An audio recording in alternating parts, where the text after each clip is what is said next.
Doctor Baba Saheb Ambedkar open university.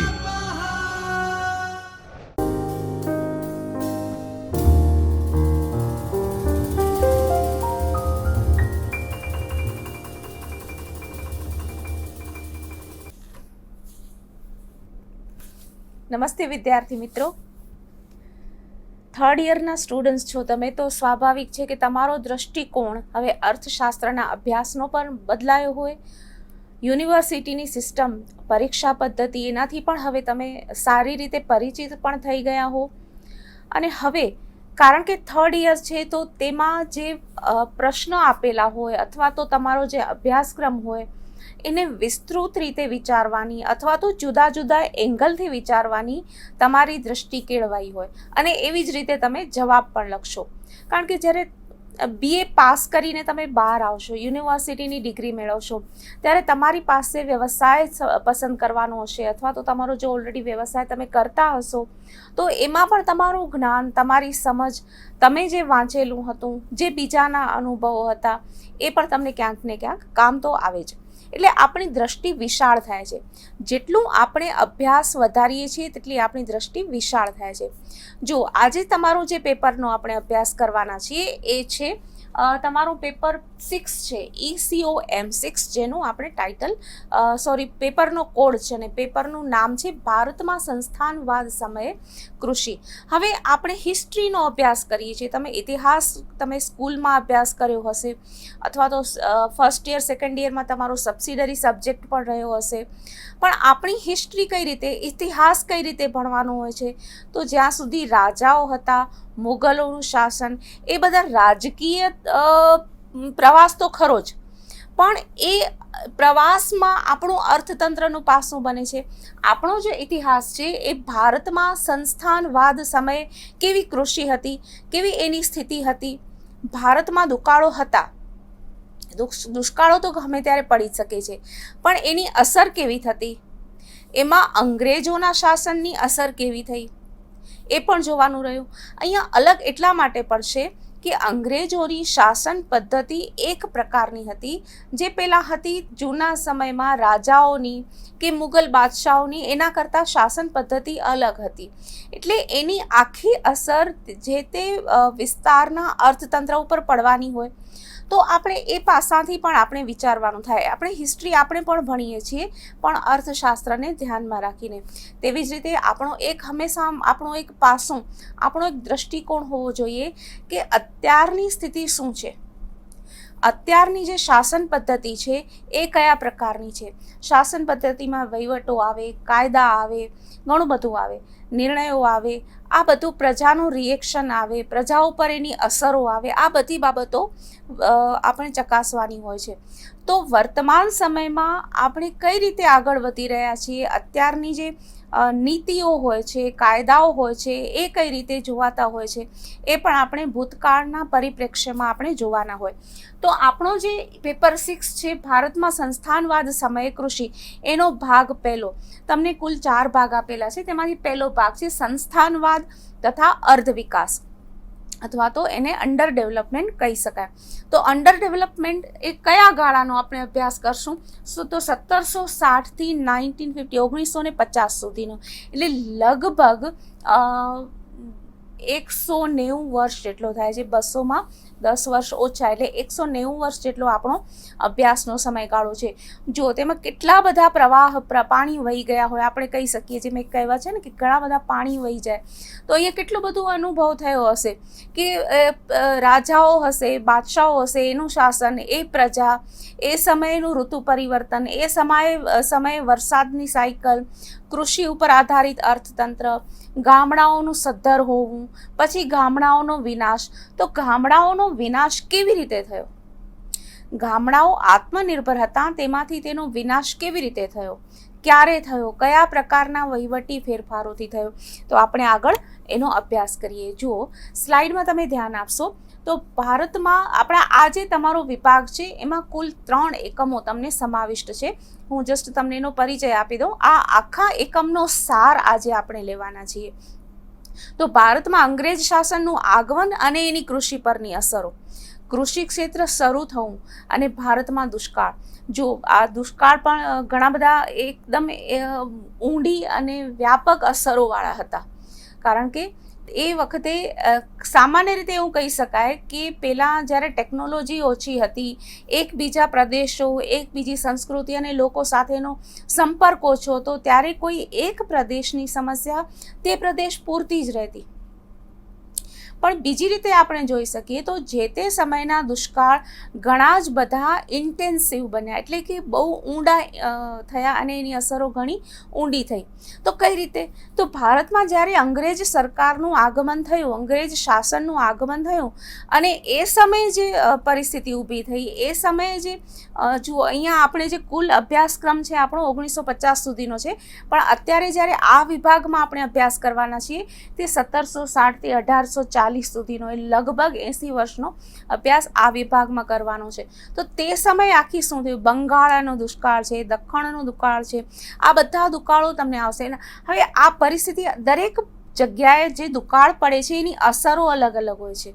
એનું કારણ શું? કારણ કે ત્યાંની કૃષિ અલગ અલગ હોય છે, રાઈટ? તો આ બધી સ્થિતિનો, બધા પાસાઓનો આપણે અભ્યાસ કરવાનો છે. તમે લોકો સ્પર્ધાત્મક પરીક્ષાઓ પણ આપો છો, એમાં પણ તમને આ રીતના પ્રશ્નો પૂછાય છે. હવે દાખલા તરીકે મહેસૂલ પદ્ધતિઓ વિશે આપણે આમાં જ અભ્યાસ કરવાના છીએ. છડતો એનો આખું અલગ સેશન પણ થઈ શકે. તમને શક્ય છે કે પરીક્ષામાં પ્રશ્ન પૂછાઈ શકે, અથવા તો તમે જ્યારે મૌખિક મુલાકાત એટલે કે ઇન્ટરવ્યૂમાં હો ત્યારે પણ તમને આ વિશે ખ્યાલ આવી શકે. તો અત્યારે પણ જેમ આપણે કહી શકીએ કે અમુક કરવેરા છે એ કેન્દ્ર સરકાર ઉઘરાવે છે, પણ અમુક દાખલા તરીકે કૃષિ પરનો એ વિવાદાસ્પદ રહેતો હોય છે હંમેશા, એ રાજ્ય સરકારની બાબત છે. કારણ શું? કારણ કે દરેક રાજ્યની ખેતી અલગ હોય છે, દરેક રાજ્યની જમીન, દરેક રાજ્યનું હવામાન એ બધું અલગ હોય છે, એટલે દરેક ઉપર એક સરખો કર ન લગાવી શકાય. એવી જ રીતે અંગ્રેજી શાસન સમયે પણ મહેસૂલ પદ્ધતિ અલગ અલગ હતી. આપણે નાનપણથી સાંભળતા આવ્યા છીએ મહેસૂલી પદ્ધતિઓ, રૈયતવારી પદ્ધતિ, જમીનદારી પદ્ધતિ. તો આ બધી પદ્ધતિઓ અલગ અલગ પ્રાંતમાં અલગ અલગ હતી. દાખલા તરીકે બંગાળ, તો એના ઉપરથી સામાજિક ફિલ્મો પણ બની હોય છે. તો બંગાળમાં જમીનદારી પ્રથા હતી. હવે બંગાળમાં જમીનદારી પ્રથા હતી, જમીનદારોનો સામાજિક પ્રભાવ વધ્યો, જમીનની માંગ વધી, જમીનનું આર્થિક મહત્વ વધ્યું. જમીન પહેલાં કૃષિ તરીકેનો જ ઉપયોગ કરતી, જમીનનું ખેડાણ થાય, જમીનની ખેતી થાય, જરૂર પૂરતું ઉત્પાદન થાય, કૃષિ ઉત્પાદન. તમને પણ ખ્યાલ છે કે આગળ જે બહુ જૂના સમયમાં અંગ્રેજી શાસન અથવા તો એના પહેલાં ખેતી જીવન નિર્વાહ પૂરતી થતી, ખેતીનું વ્યવસાયીકરણ નહોતું થયું. હવે વ્યવસાયીકરણ ઉપર એટલે શું, એના ઉપર તો અલગ સેશન આપણે લીધેલું જ છે. ખેતીનું વ્યવસાયીકરણ એટલે બજારમાં વેચવા માટે ખેતી કરવી, ખેતીનું ઉત્પાદન બજારમાં વેચવા માટે કરવું. પહેલાં તો આપણને પોતાને જેટલી, આપણા પરિવારને જેટલી જરૂર હોય એટલા શાકભાજી, અનાજ ઉગાડીએ, વધે તો એ આપણે ગામના અન્ય લોકોને આપીએ. તો આ રીતે એકબીજા સાથેનું અર્થતંત્ર ચાલુ રહેતું, જે બાર્ટર સિસ્ટમ, સાટા પદ્ધતિ કહી શકાય. પણ જેમ જેમ બજારમાં વેચવા માટે પ્રયાસ થયો, જો કૃષિનું વ્યવસાયીકરણ થયું, એટલે રોકડિયા પાકોની માંગ વધી, અંગ્રેજો આવ્યા અને કૃષિ ઉપર જે અસરો થઈ તે આ બધી. કૃષિ ઉપર જે પહેલાં જીવન નિર્વાહની પદ્ધતિ હતી તે હવે બજારમાં વેચવા માટે ઉત્પાદન ખેડૂતો કરવા માંડ્યા. જમીન માત્ર કૃષિ માટે જ જરૂર હતી, તે હવે વ્યવસાયીકરણ કર્યું, જમીનદારી પદ્ધતિ અપનાવી, એટલે જે તે પ્રદેશના જમીનદારોને મહેસૂલ ઉઘરાવવાની સત્તા આપી અને એ લોકોને પણ એમાંથી અમુક ભાગ આપ્યો. એટલે જમીન રોકાણ તરીકે, બચત તરીકે, સંપત્તિ તરીકે જમીનની માંગ વધી. આ આખું અર્થતંત્રનું જુઓ મૂળ ક્યાં પડેલું છે. હવે ગુજરાત અને આ બધી બંગાળની વાત થઈ, ગુજરાત છે, મહારાષ્ટ્ર છે, સૌરાષ્ટ્ર છે, એ બધા અલગ અલગ ભાગો. એમાં પણ તમે ગુજરાતનો ઇતિહાસ જોશો તો આપણને ઘણી વખત એવું એમાં શાંત ગામ અને અશાંત ગામ એમ પણ હતા. આ મહેસૂલી પદ્ધતિના સંદર્ભમાં જ વાત કરીએ તો શાંત ગામ હોય ત્યાં એક પ્રકારની મહેસૂલી પદ્ધતિ હોય, અશાંત ગામ એટલે જે પ્રજામાં લડાયક સ્વભાવ હોય એવા ગામ હોય એ અશાંત ગામ કહેવાતા. તો આ રીતે મહેસૂલી પદ્ધતિનો જે અમલ કરવામાં આવતો એ જે તે પ્રદેશની ખેતી, હવામાન અને જે તે પ્રદેશની પ્રજાના સ્વભાવ પ્રકૃતિના આધારે કરાયો હતો. પછી રૈયતવાળી પદ્ધતિ પંજાબ અને નોર્થ ભારતમાં, તો એમાં વ્યક્તિગત પ્રજાની જ માલિકી રહેતી જમીનની. તો આ બધી અલગ અલગ પદ્ધતિ આખા ભારતમાં પ્રચલિત હતી. એટલો એ પણ સ્પષ્ટ થાય છે એ વખતે પણ, કારણ કે આખો ભારત દેશ એટલો મોટો છે કે એક જ પ્રકારની મહેસૂલી પદ્ધતિ રાખી શકાય નહીં. પણ અંગ્રેજોના આવવાથી કૃષિના આખા વાતાવરણમાં શું ફેરફારો થયા? સિમ્પલ છે કે પહેલાં જે જીવન નિર્વાહ માટે ખેતી ઉત્પાદન થતું તે હવે બજારમાં વેચવા માટે થાય છે. એટલે કૃષિનું વ્યવસાયીકરણ થયું, જમીનની માંગ વધી કારણ કે જમીનદારી પ્રથા આવી. તો આ બધા કારણોસર આખી કૃષિની પદ્ધતિ બદલાઈ ગઈ. એક વાત ખરી થઈ કે એમાં ગામડાઓનો વિનાશ થયો. ગામડાઓનો વિનાશ કેવી રીતે થાય? કારણ કે જે કૃષિ પદ્ધતિ હતી એમાં ગામડાઓ આત્મનિર્ભર હતા, એકબીજા સાથે પોતાની જરૂરિયાતો પૂરી કરી લેતા. પણ હવે રોકડિયા પાકોનું ઉત્પાદન વધ્યું. રોકડિયા પાકો એટલે ઉદાહરણ તરીકે કપાસ. હવે કપાસનું ભારતમાં ઉત્પાદન વધ્યું, જમીનની માંગ વધી, પણ અનાજને બદલે કપાસનું ઉત્પાદન થયું. એટલે અનાજનું ઉત્પાદન ઘટી ગયું. અનાજનું ઉત્પાદન ઘટી ગયું એટલે ખોરાક માટે જે દુષ્કાળ સમયે અનાજ મળી રહેતું તે હવે દુષ્કાળ વધારે તીવ્ર બનવા માંડ્યા. પહેલાં એવું હતું કે એટલું અનાજ તો મળી રહેતું કે દુકાળ સમયે એમાં નિભાવ થઈ જતો. પણ હવે અનાજના ભોગે એટલે કે અનાજના વિકલ્પે કપાસનું ઉત્પાદન વધ્યું. કપાસનું ઉત્પાદન વધ્યું એટલે અનાજનું ઉત્પાદન ઘટ્યું અને દુકાળ સમયે જે ખોરાકની પ્રાથમિક જરૂરિયાત હોય એ ખોરાક મળી શકતો નહીં, એટલે દુષ્કાળો વધારે તીવ્ર બન્યા. નંબર 2, કપાસનું ઉત્પાદન શા માટે વધ્યું? કારણ કે અંગ્રેજોએ ઇંગ્લેન્ડમાં કાપડની મિલો માટે કાચા માલની જરૂર હતી. તો શું ભારત એક જ હતું કે જ્યાંથી કપાસ મળી શકે? અહીંયા પણ જુઓ કે આંતરરાષ્ટ્રીય સ્તરે ઇંગ્લેન્ડના કપાસ માટેના ઉત્પાદન અથવા તો કાચા માલના જે સોર્સ હતા એના આખા આંતરરાષ્ટ્રીય સંબંધો, આંતરરાષ્ટ્રીય સમીકરણો બદલાઈ ગયા. એટલે ભારતના ખેડૂતો પાસે કપાસનું ઉત્પાદન વધારે કરાવે અંગ્રેજો તો તેની ઔદ્યોગિક ક્રાંતિવાળી ઝડપી ઉત્પાદન કરતી કાપડની મિલો યોગ્ય રીતે ચાલી શકે. નહીં તો ત્યાંનું ઔદ્યોગિકરણ, ઔદ્યોગિક ક્રાંતિકારી જે આખું કહેવાય છે એટલું ઝડપથી ઉત્પાદન થતું, મશીનોથી ઉત્પાદન થતું, એ આખું અર્થતંત્ર ઇંગ્લેન્ડનું ઠપ થઈ જાય. એટલા માટે ભારતમાં કપાસનું ઉત્પાદન કરવું જરૂરી હતું. કપાસનું ઉત્પાદન કોણ કરે? તો જમીનદારોને અમુક સત્તા આપી, અમુક લાલચો આપી, જમીન માલિકીની લાલચો આપી. આ બધાના કારણે ખેડૂતો, જમીનદારો એ અનાજના ઉત્પાદનને બદલે હવે કપાસના ઉત્પાદન તરફ વળ્યા. આ રીતે આખું ગામડાનું અર્થતંત્ર પડી ભાંગે છે. ગામડાના જે ઉદ્યોગો હોય એ પડી ભાંગે છે. તો એ વિનાશ કઈ રીતે થયો? જો આજથી કેટલા વર્ષો પહેલાંની વાત છે, 1760, 1800, 400 લગભગ વર્ષ પહેલાંની આ બાબતો છે. ત્યારે પણ આંતરરાષ્ટ્રીય પરિબળો અર્થતંત્ર અને ખેતીને અસર કરતા. જ્યારે સંપર્કો ઓછા હતા તો પણ આધુનિક સમયમાં એનું રિલેવન્સ આપણે જોઈએ તો આધુનિક સમયમાં તો આખું બજાર આખું વિશ્વ એકબીજા સાથે જોડાયેલું છે. આપણે બધા જ વિશ્વના બીજા દેશો સાથે જોડાયેલા છીએ. તો સ્વાભાવિક થાય રીતે જ વિશ્વના એક સ્થળ પર જે ઘટના બને છે એની વિશ્વના બીજા સ્થળ પર એની અસર થાય જ. જે રીતે સરકાર દ્વારા ડિસિઝન લેવાય છે કે જે રીતે નીતિ નિર્માણ થાય છે એમાં માત્ર જે તે પ્રદેશના ખેડૂતો અથવા તો કોઈ નાના એવા કિસાન ઉપર જ અસર નથી થતી, પણ એની આખી સમગ્ર લક્ષી અસરો થતી હોય છે. તો આ રીતે જ્યારે કોઈ એક નીતિનું નિર્માણ થાય છે, એક કાયદો નક્કી કરાય છે, ત્યારે એ માત્ર એક જ પાસું નથી જોવામાં આવતું, પણ એના બધા પાસાઓ ઉપર આપણે ધ્યાન કરવું પડે છે. તો આ આખું જે ટૂંકમાં મેં તમને વાત કરી, હવે એક તબક્કાવાર આપણે આ આખા ચેપ્ટર ઉપર આપણે નજર કરી શકીએ. જો હજી રૂપરેખા ઉપર જ આપણે હવે આવીએ છીએ. રૂપરેખામાં આપણે શું કરવાના છીએ? તો ભારતમાં અંગ્રેજ શાસનની ખેતી ઉપર શું અસરો થઈ એ આ વિભાગમાં તમને બતાવાયું છે. જે આપણે જોયું કે ખેતી ઉપર શું શું અસરો થઈ.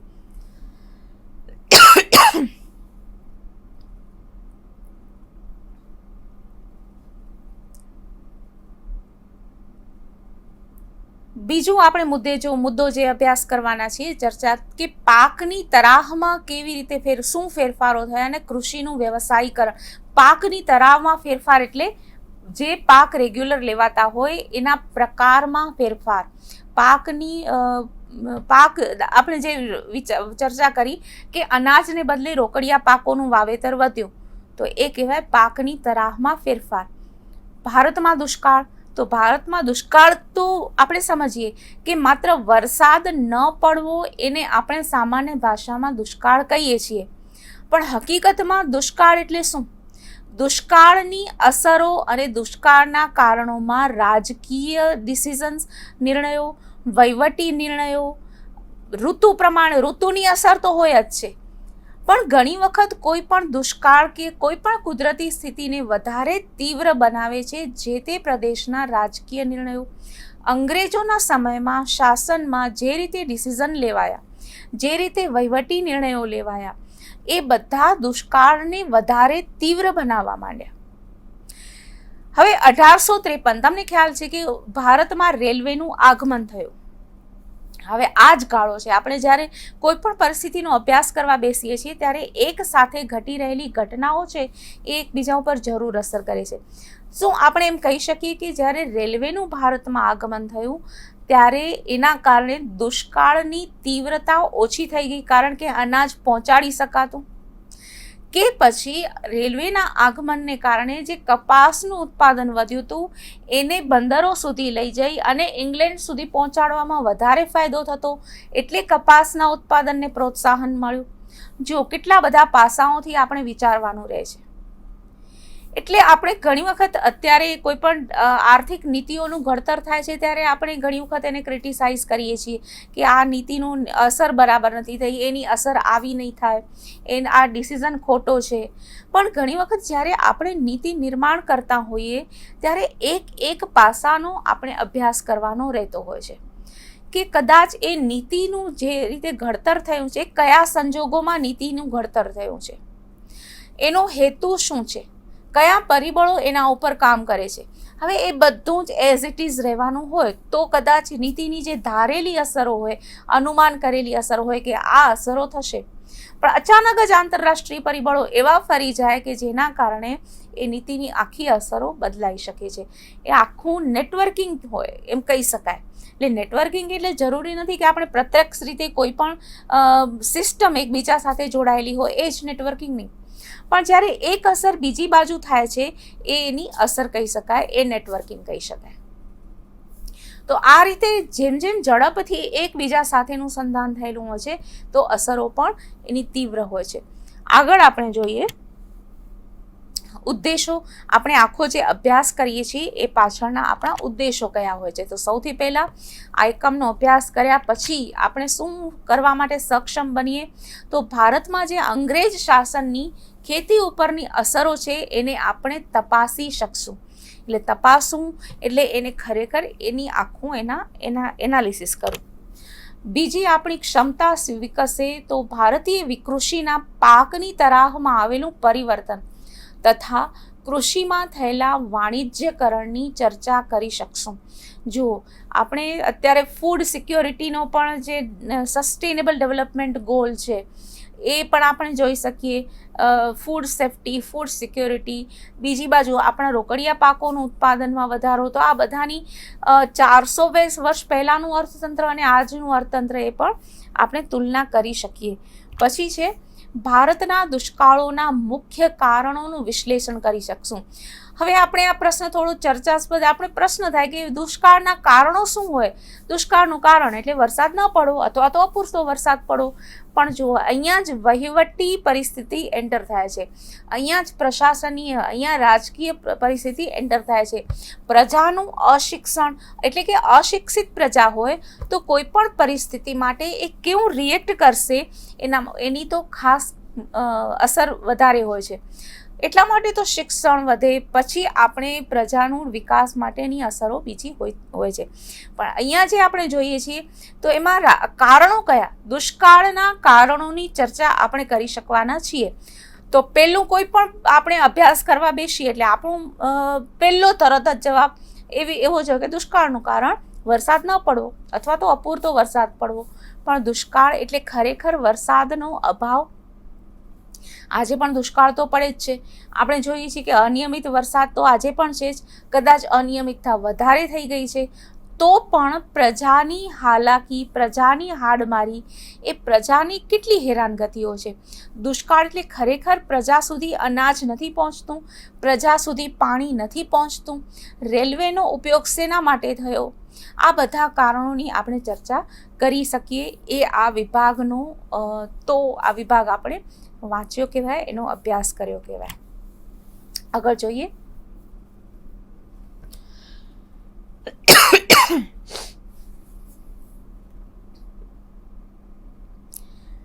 ભારતમાં અંગ્રેજ શાસનનું આગમન અને કૃષિ ઉપરની અસરો. જુઓ, હવે આ રીતે આપણે જે ચર્ચા કરી ગયા છીએ, આમ તો આપણે આખું સેશન આગળ શરૂઆતમાં જેનું સાર જોઈ ગયા છીએ, પણ આપણે એનું અલગ અલગ પણ કરીએ. તો ભારતમાં અંગ્રેજોનું જ્યારે આગમન થયું, એની અસરો કેવી થઈ? તો સૌથી પહેલાં તો ગામડાઓનો વિનાશ થયો. પણ કેવી રીતે? એવું શું થયું કે ગામડાનો વિકાસ થયો? તો ઉદ્યોગો, કાચો માલ, ભારતના ઉદ્યોગો, આમ ભારતના ઉદ્યોગો છે એ ગામડાઓમાં છૂટા છવાયા હતા. વિકેન્દ્રિત અર્થવ્યવસ્થા હતી, એટલે ગામડાઓ પણ સદ્ધર હતા. પણ ધીમે ધીમે ગામડાઓ વિનાશ તરફ ગયા. પછી ભારતના જુદા જુદા ભાગોમાં જુદી જુદી મહેસૂલી પદ્ધતિ, જમીન માલિકી અને તેની સાર્થકતા.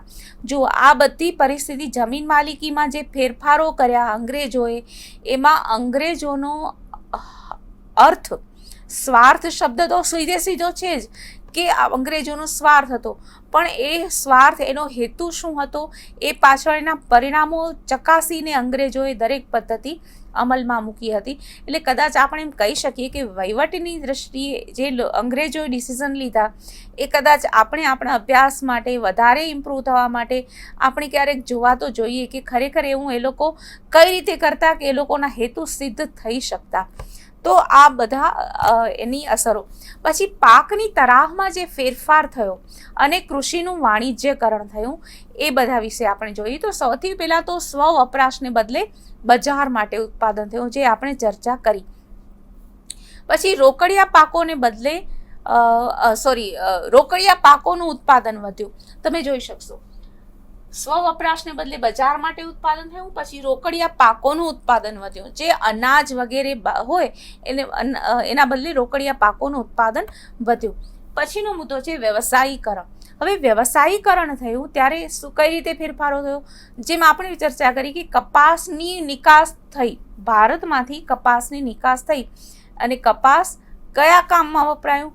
તો આંતરરાષ્ટ્રીય પરિબળો, એના કારણે કપાસની નિકાસ ભારતમાંથી વધી. ભારત અંગ્રેજોના તાબા હેઠળ હતું, પણ અંગ્રેજોએ ભારતની જમીન, ભારતની કૃષિ એવી રીતે ઉપયોગમાં લીધી કે ભારતમાંથી કપાસની નિકાસ થઈ. હવે અત્યારના સંજોગોમાં ધારો કે આપણે આ વાક્ય જોઈએ, અત્યારે આપણે 2021માં છીએ અને આ વાક્ય હોય કે આંતરરાષ્ટ્રીય પરિબળોને કારણે ભારતમાંથી કપાસની નિકાસ વધી, તો આપણે ખુશ થઈ કે ચાલો કપાસની નિકાસ વધી, ભારતને હુંડિયામણ મળશે. પણ એ સમય અલગ હતો. અંગ્રેજોના હેતુથી કપાસનું ઉત્પાદન અને નિકાસ વધ્યા, એની અસર આખી બીજી હોય. જમીનની માંગમાં વધારો થયો, કારણ કે જમીનદારોને જમીન માલિકી, મહેસૂલ ઉઘરાવવાના અધિકારો, ઉઘરાયેલા મહેસૂલમાંથી મળતો એનો ભાગ, આ બધું આપ્યું. તો એના કારણે સ્વાભાવિક જ છે કે જમીનની માંગ વધે. જમીનદારોનો જે આપણે બેઠી આવક મેળવવાનો જે આખી આપણે એક સંસ્કૃતિ, એક કલ્ચર ઊભું થયો, એમાં આ આખી પરિસ્થિતિ જવાબદાર હતી. પછી ધાન્ય પાકોના ઉત્પાદનમાં ઘટાડો થયો, જેમાં આપણે ચર્ચા કરી, એ બહુ સ્વાભાવિક છે, કારણ કે રોકડિયા પાકોનું ઉત્પાદન વધ્યું તો આટલી બધી જમીન એટલી હજી ખેડાણ હેઠળ હતી નહીં, અને રોકડિયા પાકોનું ઉત્પાદન વધ્યું. આગળ જોઈએ તો ભારતમાં દુષ્કાળની પરિસ્થિતિ. હવે દુષ્કાળ એટલે શું? જેમ આપણે ચર્ચા કરી હતી કે દુષ્કાળ એટલે વરસાદ ન પડવો એટલે દુષ્કાળ. હવે એના લક્ષણો કયા કયા હોઈ શકે? દુષ્કાળ એટલે શું અને એના લક્ષણો કયા? તો એક તો વરસાદ ન પડતો હોય, કૃષિ ઉત્પાદન ઘટી ગયું હોય, ખોરાક ન મળતો હોય, પીવા માટે પાણી ન મળતું હોય, પશુઓ ને પણ ખોરાક અને ચારો ન મળતા હોય, આ બધા દુષ્કાળના લક્ષણો છે, જેને આપણે લક્ષણ કહીએ. કૃષિ ઉત્પાદન અટકી ગયું હોય તો આના બધા લક્ષણો શેને કહી શકીએ આપણે? દુષ્કાળ એટલે શું? પણ દુષ્કાળ એટલે માત્ર વરસાદ ન પડવો એને દુષ્કાળ. હવે એની અસર શું થાય? અસર શું થાય? તો અસરો એટલે દુષ્કાળ સૌથી પહેલાં તો કૃષિ ઉત્પાદન ઘટે, કારણ કે પાણી ન મળે તો બધા પાક વેડફાઈ જાય. પાણી ન મળે, પીવા માટે ખોરાક ન મળે, તો આ આખી પ્રજા જે ગરીબ હોય, માત્ર જીવન નિર્વાહ પૂરતું ઉત્પાદન કરતી હોય, એ પ્રજાને અનાજ મળી શકે નહીં, તો મૃત્યુ પણ વધારે થાય. પશુઓનું પાલન ન થાય એટલા માટે પશુઓના પણ મૃત્યુ વધારે થાય. જે સંપત્તિ ગણાય પશુ, એ પશુઓના મૃત્યુથી પણ આર્થિક રીતે કિસાન પરિવારને નુકસાન જાય. હવે જુઓ, અહીંયા દુષ્કાળ અંગેના કાયદાઓ આવે છે અને સિદ્ધાંતો આવે છે.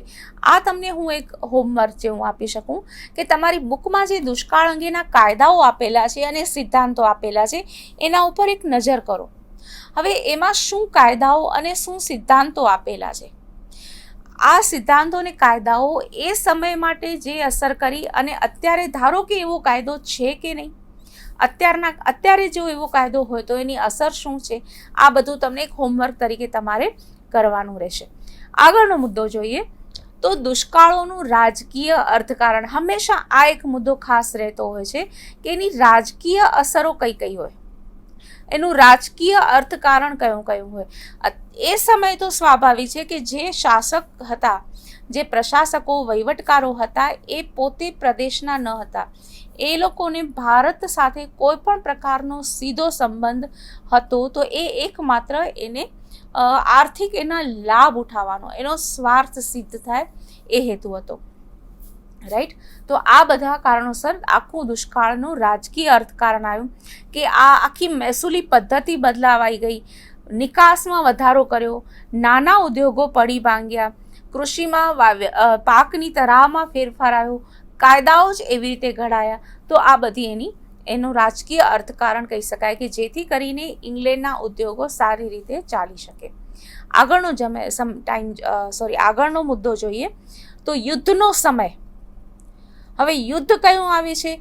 જો યુદ્ધ કયું આવે છે, આપણે અહીંયા આ સમયગાળો આપણે ધ્યાનમાં રાખવાનો છે.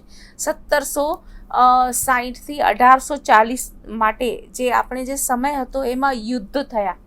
કયા કયા યુદ્ધ થયા જુઓ, અને એની પ્રદેશો, યુદ્ધના કારણો જુઓ, કયા પ્રદેશો વચ્ચે યુદ્ધ થયા એ જુઓ, અને એની અસરો જોઈએ. તો યુદ્ધ જ્યારે થાય છે ત્યારે એના માટેની એના કારણો માત્ર કયા હોય છે? મોટા ભાગે એના આર્થિક કારણો હોય છે. અત્યારે પણ જો કોઈ પણ સુપર પાવર બનવા ઈચ્છતું હોય તો સૌથી પહેલાં એનું અર્થતંત્ર તોડવાનું હોય છે, અથવા તો કોઈ પણ વ્યક્તિ અથવા તો કોઈ પણ દેશ જો એનું અર્થતંત્ર સદ્ધર બનાવવા ઈચ્છતો હોય તો કોઈ સામેવાળા જે પ્રતિસ્પર્ધી દેશનું અર્થતંત્ર તોડવાનું હોય છે. ખનિજ તેલો છે, ઘણી બધી અન્ય મિનરલ્સ છે, આ બધી કૃષિ સંપત્તિ છે, એના કારણે એના યુદ્ધનું આખી ભૂમિકા તૈયાર થતી હોય છે. અને એ સમય માટે નાણાકીય વ્યવસ્થા ખાસ જરૂરી હોય છે. યુદ્ધ જ્યારે થાય છે ત્યારે કોઈ પણ દેશ પોતાના દેશના મોટા ભાગના સાધનો, નાણાકીય સાધનો તે યુદ્ધ માટે ફાળવે છે, તો બાકીનું અર્થતંત્ર સારી રીતે ચાલી શકે, અથવા યુદ્ધ માટે નાણાં ઊભા કરવા માટે પણ ભારતના અર્થતંત્રનો અંગ્રેજો દ્વારા ઉપયોગ થયો.